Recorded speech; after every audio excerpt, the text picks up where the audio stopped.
Alright, hello, and welcome to Camel Finance. I'm your boy Camel, and today, more subtle tells from the market.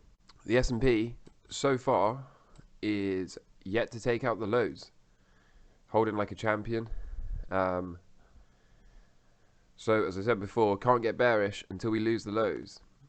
Sentiment's very beaten down at the moment, but for me, this is so far not a bad sign. Are we going to get an inverse head and shoulders and then crack this line and go? I think quite possibly. A lot of people will be looking at this as a left shoulder, a head, and a right shoulder. To me, that looks a bit broken. Of course, if we lose the lows, then we have to entertain this. But for me, I think we're going to go the other way. I think we've got an inverse head and shoulders forming, and confirmation for me will be a break of this trend line. So I'm looking forward to see what the market tells me. I'm not trying to predict, as always, not trying to guess or anything like that. But the subtle tell here, just like when we had a subtle tell up here of we broke a line and then got slapped down below it, that was the market telling us, okay, there's not the strength that we thought there might be. We've now got the opposite. We've now got, okay, perhaps there is underlying strength here that is going to keep us above these lows. Going to come back to the Nasdaq. The Dow is the same story. We are holding support at this shoulder level, at the left shoulder level. We are nowhere near these lows, so it's kind of hard to get bearish at this point for me. We don't need this. And I wonder if we get this sort of head and shoulders form. And the target will be wherever we break from. So if we break from and then add this, doesn't look too bad, does it? Okay, the VIX worked out quite nicely. Happened quicker than we thought it might, but it was a decent call from us. So yeah, it is what it is. I would expect if the lows continue to hold on the S&P, then obviously the VIX should come back. I'm out of this position now. I don't need this anymore. And I will look to line another one of these up as and when I see reason to. I'm going to come back to the Nasdaq. Oil, we are still sideways. I'm not really interested in oil at the moment. I continue to keep an eye on it every day, but I'm kind of looking for a bit more sideways action and a drop into a low, and then I think you can buy that low wherever the low forms. I don't know, but that's kind of what I'd like to see from oil to be interested in trading it. So for now, just keeping my eye on that. Gold is stopped out now, as you can see, so we no longer need that. Not a big deal because our silver short has more than covered the risk on the gold trade. Plan B for me now then is to wait until we break this line and repeat the process. So wherever it breaks from, I don't know, let's say here, we will try again.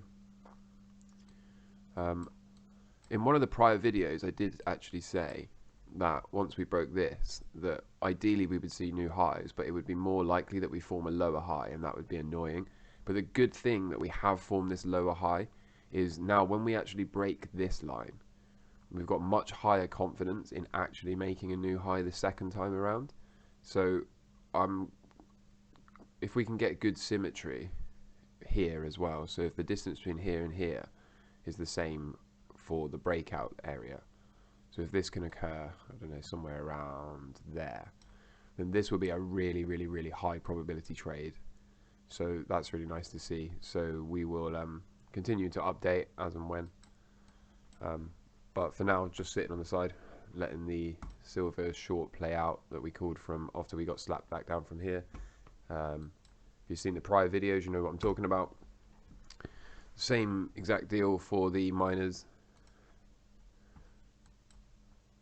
We were long above here, and then obviously once we lost this and got stopped, you flip short to take the trade down. That's fine. As I said before, didn't take this trade, although it was the same principle for the silver miners. And Bitcoin and the Nasdaq, I will show you why I'm going to show you these two together. Quite interesting.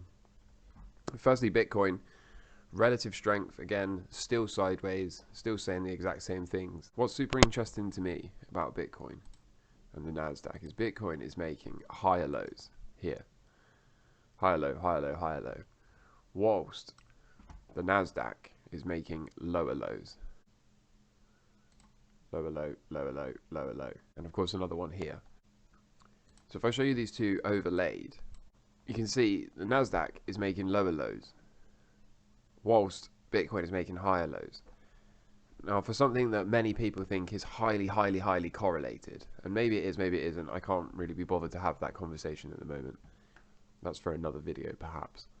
But there's no denying there is divergence here. The Nasdaq is making lower lows, whilst Bitcoin makes higher lows. So Bitcoin showing relative strength, and that is really nice to see from Bitcoin. We also have Dow theory in action. So Dow theory divergence is when the averages don't move together, so both averages must convert.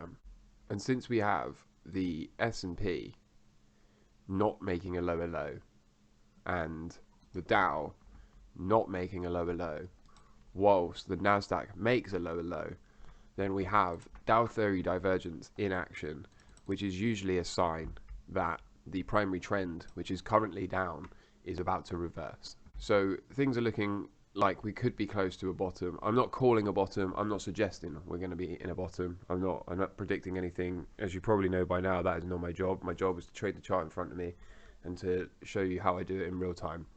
I've been saying for a while that the Fed is close to a pivot. Everything looks close to a bottom. That doesn't mean it couldn't bottom. That doesn't mean it couldn't break the lows.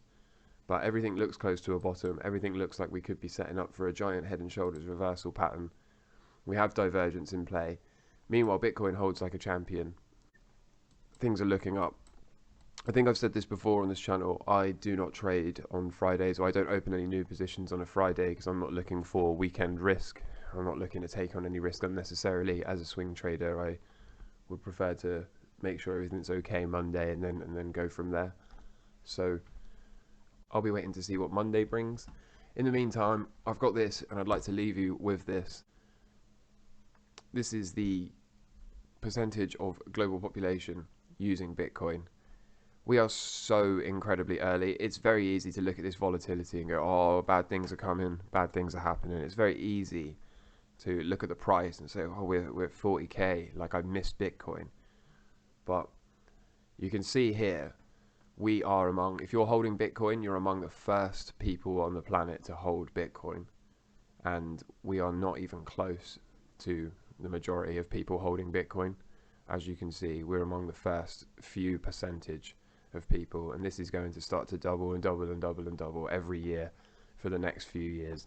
So there is enormous opportunity here for those with a long-term view. I hope you enjoyed today's content.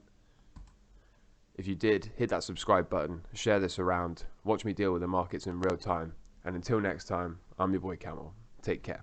Bye.